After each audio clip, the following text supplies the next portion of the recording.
Hello everybody! Today I'm going to be showing you how to make this thermal stitch mug rug.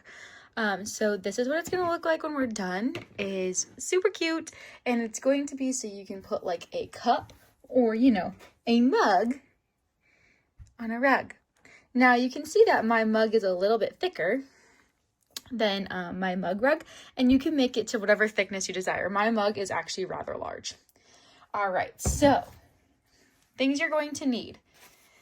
You're going to need some cotton yarn. Now, I have bamboo on accident, so don't necessarily use this yarn, but here's some examples of what you could use. You want to get, I love this cotton. The only reason I didn't use cotton was because I didn't realize it, and they were in the same section in Hobby Lobby, and I mistakenly grabbed the wrong one. If you don't have a Hobby Lobby and you have like a Joann's, there's also something called Sugars and Cream. So you could also use that brand or anything near you that is made out of 100% cotton. We're doing that because we want to make sure that it is like heat proof, okay? Other things you're going to need. I have been using a 4.5 millimeter hook, and that's working really well for this size yarn. So I'd go ahead and use one of those. You're going to need a scissors. And a positive attitude, because if we make a mistake, we can tear it apart and we can try again. So with that, let's get started. All right, so in our last video, I taught you how to make a slip stitch, right? So you're going to take your yarn and you're just going to spin it to make a knot. All right, and you're going to pull your end through your hole, and then you can pull it tight. It should be able to go bigger or smaller. And then you're going to put your hook inside that loop and pull it a little tighter. Now, I don't want you to work crazy tight. We need it tight to be pretty, but not so tight you can't get your next stitch through. So we're going to start with 20 chains. If you want it bigger, that's totally fine. Go ahead. So a chain is when you're going to yarn over and pull through a loop. Yarn over, pull through a loop. Yarn over, pull through a loop. That's a chain. So I'm going to do 20 of those really quick.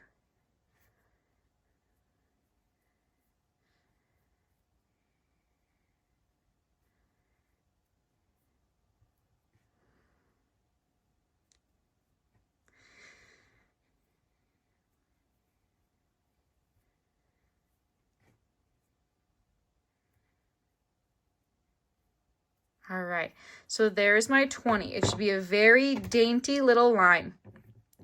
Now, this is a beginner pattern. So for those of you who don't know, these little V's are one stitch or one chain. So those are what we will be working inside of. So on your next row, what you're going to do is you're going to put your yarn through the second loop on your hook, which is going to be this guy, okay?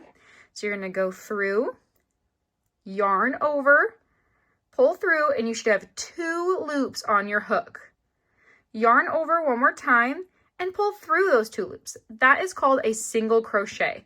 And we're going to do that all the way across to create 20. So let me show you again how that works.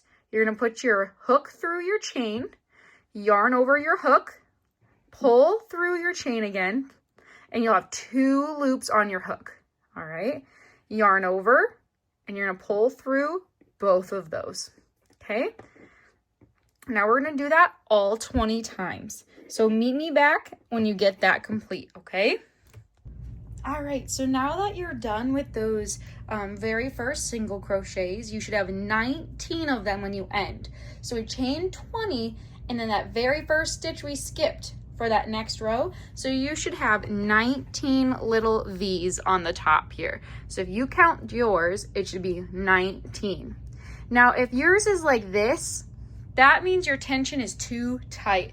You pulled the yarn too tight after each stitch. So I would encourage you to try again. And how you can try again is just by pulling this. It will take apart your work 1 stitch at a time. So you don't have to take everything apart and start over. You can just take it apart at 1 stitch at a time.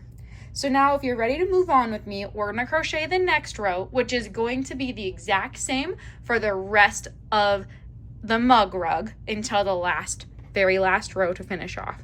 So what you're going to do when you get to the last of those 19 is you're going to chain. Remember that chaining is yarning over and pulling through that 1 loop. So now what we're going to do after you've done that is we're going to turn. So now this is where the pattern switches it up on you just a little bit, okay? So if you look, you should have one stitch right here. We're going to do a single crochet in that very first one, okay? And that single crochet is entering, yarning over, pulling through, and then yarning through and pulling through 2 loops, okay? And so your next one is you're going to chain, not single crochet, yarn over, pull through, and instead of going into this very next one you see right here, you're gonna skip it and go into the following one. This is how we're gonna get that thermal stitch look, okay? So you're single crocheting into that one. Now you're going to chain again and do the same thing all the way across. So skip and then single crochet here. So that's putting your hook through your work, yarning your yarn over, pulling it through, where you're gonna have 2 on your hook, 2 loops. Yarn over one more time and pull through those 2 loops. All right, then you're gonna yarn over for that chain and pull through 1 loop. We're gonna skip this stitch right here, that first one, and we're gonna go into the second one, okay? So you're gonna push it through there. This is what it looks like from the top. You're going to yarn over and pull through, yarn over and pull through again. So this is literally what you're going to do the whole entire rest of your mug rug, all right?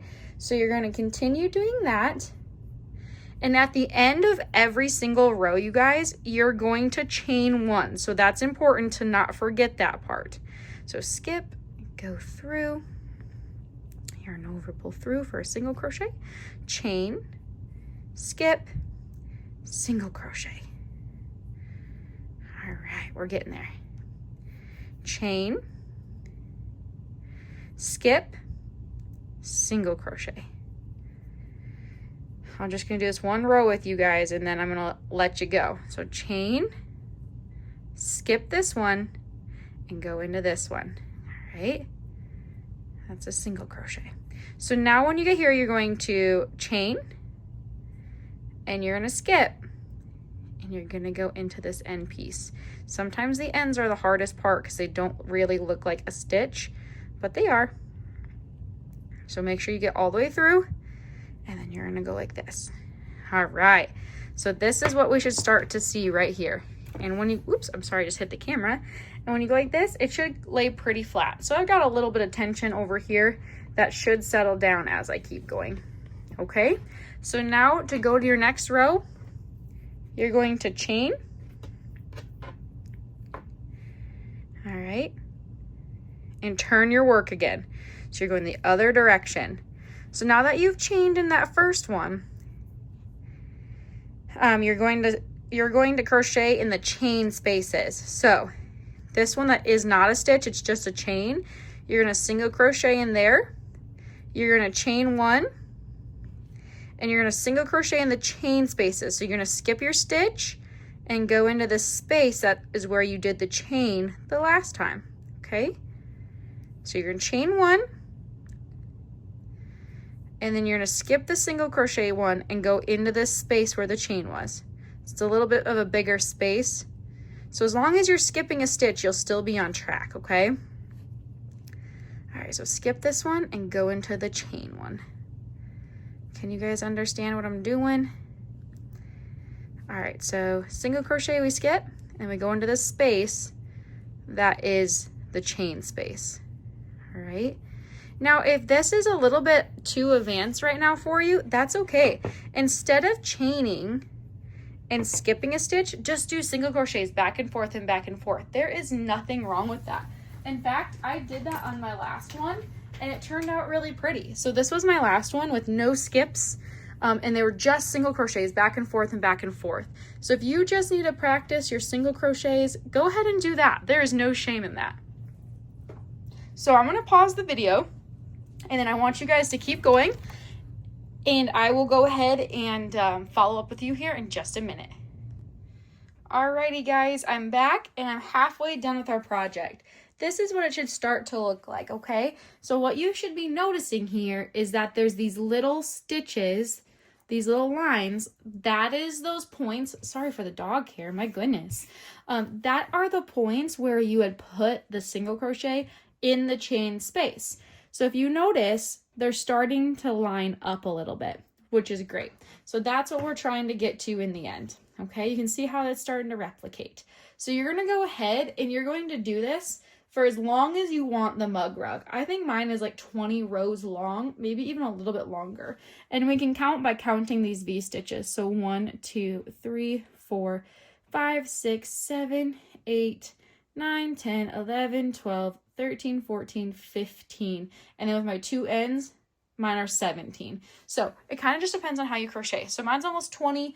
I really just go until I like it. It's completely up to you. You could stop here if you had like a little mini something you were trying to do, but this one is 18. Okay, so just a halfway through refresher here. What we're doing is we're chaining one still, and we're skipping the stitch and going into the chain space.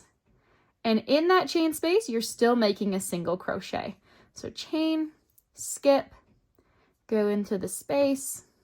Whoops. Yep, that was right.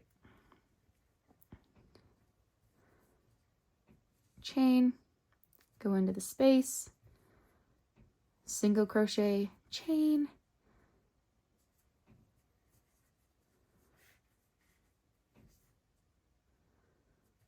all right. So we're almost there. And then if you noticed by now, when you get to the end, you don't have 2 to go into. That's okay. So you don't chain one there. You just single crochet into the end. And then you're going to chain one still and turn your work.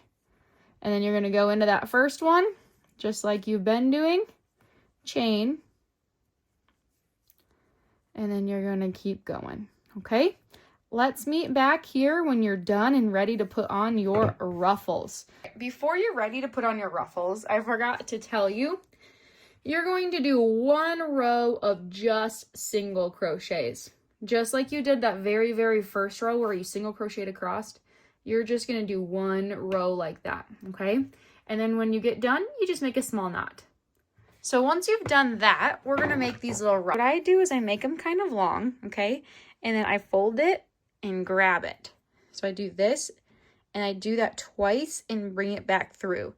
Then on that back through part, I cut them all at the same length. Now this is hard to see because my camera's from straight above. So I'm just going to cut right here.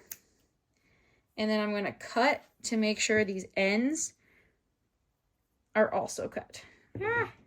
This. Okay, and then the same thing goes for right here. All right, so these might be a little bit long, and that's okay, because we're going to trim them up. So what you're going to do is you're going to, in the very last loop, put your hook through your project, bend these around your hook halfway, pull them all through together, and you should be able to see that they make a loop. You want all of them to make a loop together, like this, okay? And then what you're going to do is pull those ends through, just like a slip knot like you did in the beginning, and you're going to tighten them, all right? All right, so go ahead and do that. What I do is I skip 2 stitches. So 1, I skip 2, and I normally get 6 to end with, okay? So you can kind of play with it. If you want more, great, do all of them. If you want less, just do a few. Completely up to you. I will join you as soon as we're ready to snip off the rest of them. All right, so we're back to our very last step, which may be my favorite. I don't actually know where my yarn scissors went, so we're using kitchen scissors, but you just get to cut these at whatever length you want. So now I normally hold mine straight up in the air, kind of like this, and I just trim kind of like I'm a hair cutter. It just works better. But these scissors are kind of terrible, and it's not working the greatest. Let's see if I can make this go better. But you're going to get the point. These are too short. Okay, well, this isn't going the greatest. I'm going to take it off camera here and show you. But you cut whatever length you want, and I'll meet you back. There you have it. There is your mug rug, where you get to place your mug on a rug. I am so proud of all of you guys for making this mug rug with me. I'm hoping that we can do a lot more tutorials in the future and that I can have a better recording setup because I don't have a great one right now and I'm just working with what I have. So in the future, hopefully I can make it so it's a little more steady and looks even nicer on camera. But thank you guys so much for joining me in this thermal stitch mug rug this time. Please hit like, subscribe, share, comments, all of those things boost the algorithm so that I can find more crocheters like you. Beginners to advanced, all are welcome here.